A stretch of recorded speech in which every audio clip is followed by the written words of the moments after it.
Hello everyone. Welcome to the History Enthusiasts. We are celebrating World Heritage Week from November 19th to 25th, 2022. The History Enthusiasts is starting a new series entitled as World Heritage Series, which is a year-long series on UNESCO World Heritage Sites of India.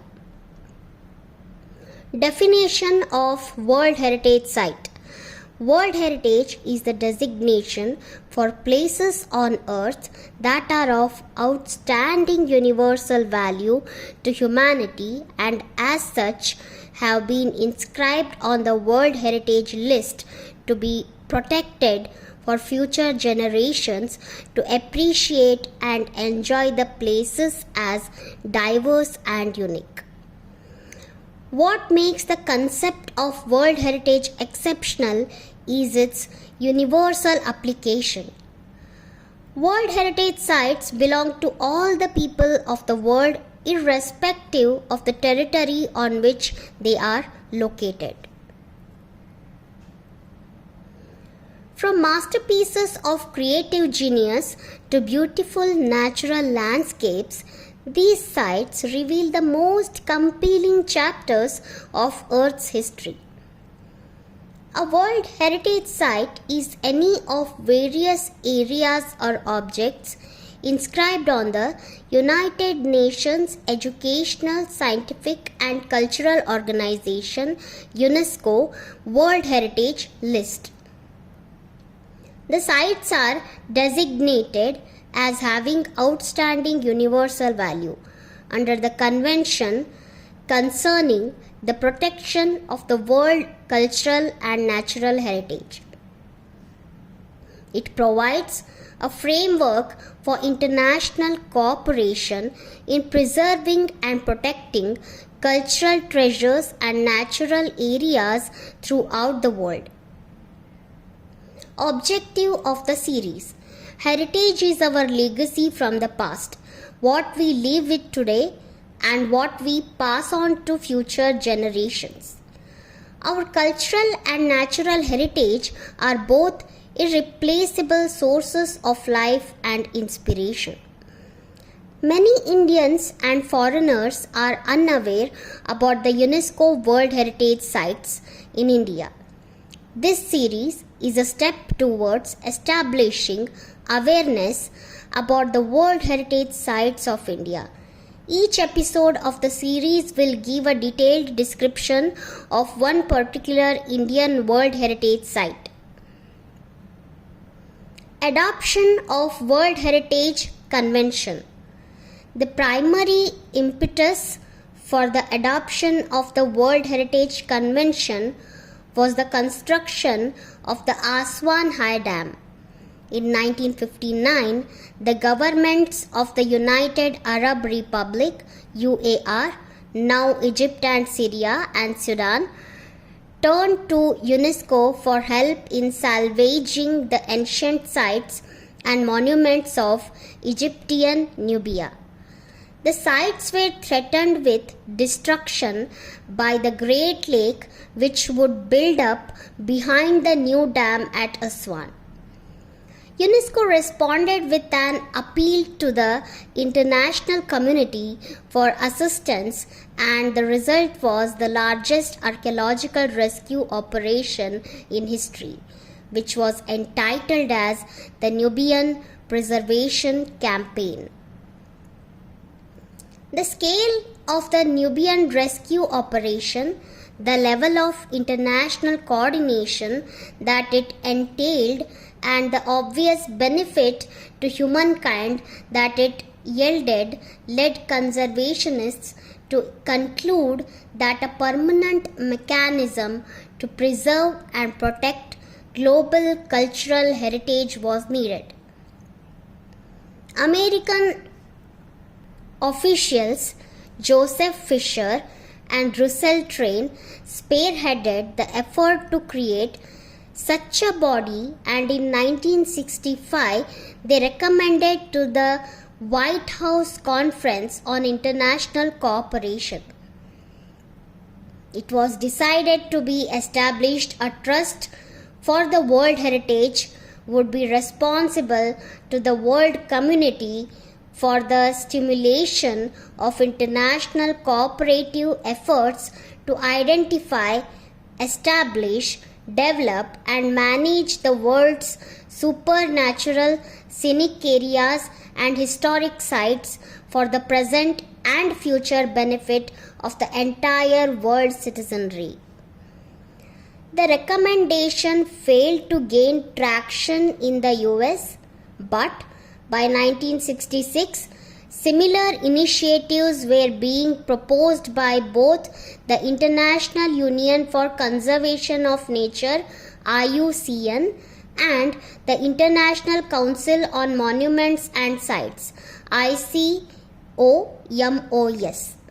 Fisher and Train remained committed to the idea of a single body holding responsibility for both natural and cultural sites. In November 1966, a catastrophic flood struck Venice, and the world's attention was once again focused on a threat to its shared heritage.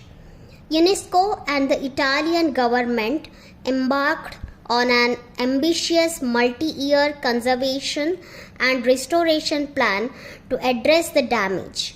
But it was clear that ad hoc responses to such events were far from ideal.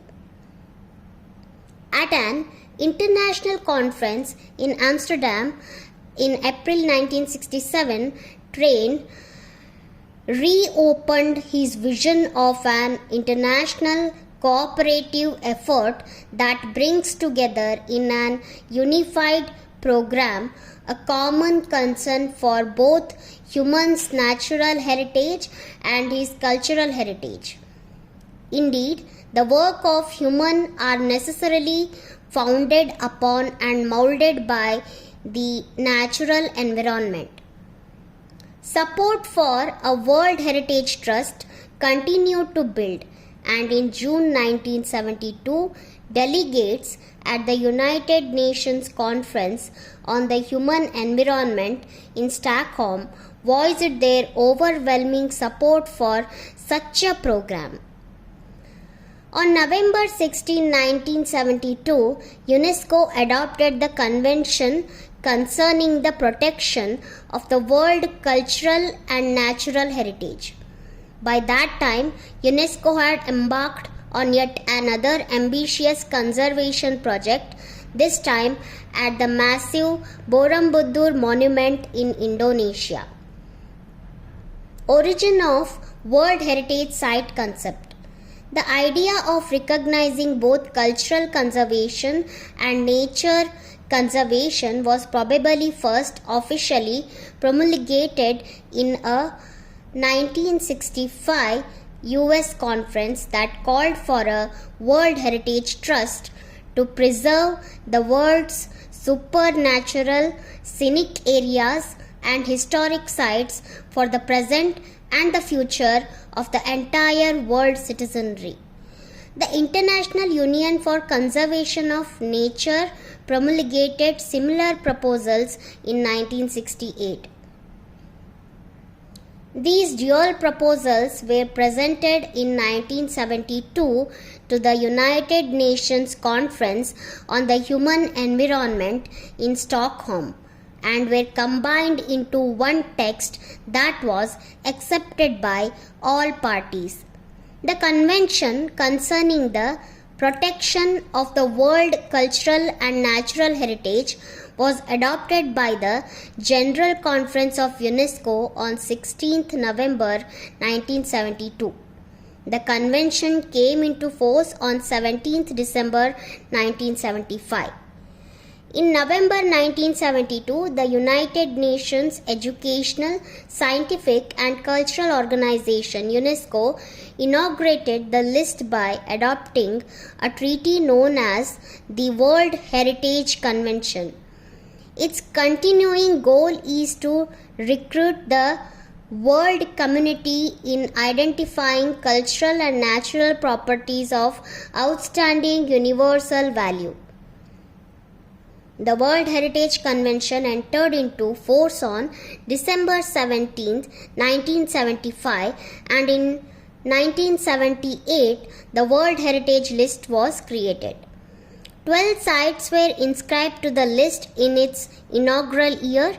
The list grew rapidly over subsequent decades, and in the 21st century it included over 1,000 properties in more than 165 countries.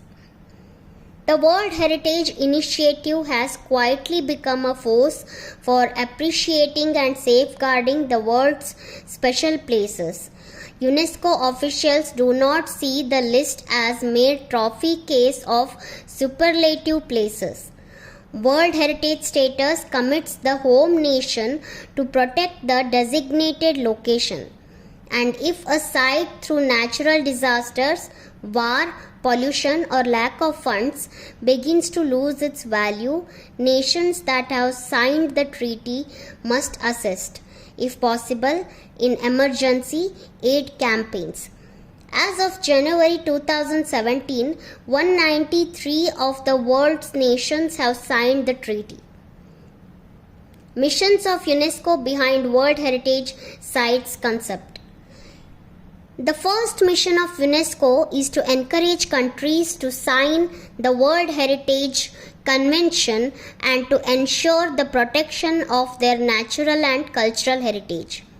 The second mission of UNESCO is to encourage states parties to the convention to nominate sites within their national territory for inclusion on the World Heritage List.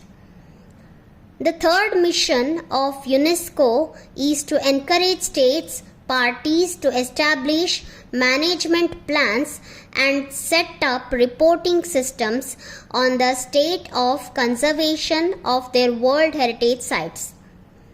The fourth mission of UNESCO is to help states parties safeguard World Heritage properties by providing technical assistance and professional training.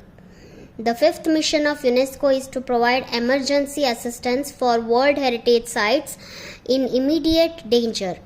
The sixth mission of UNESCO is to support states, parties, public awareness building activities for World Heritage conservation.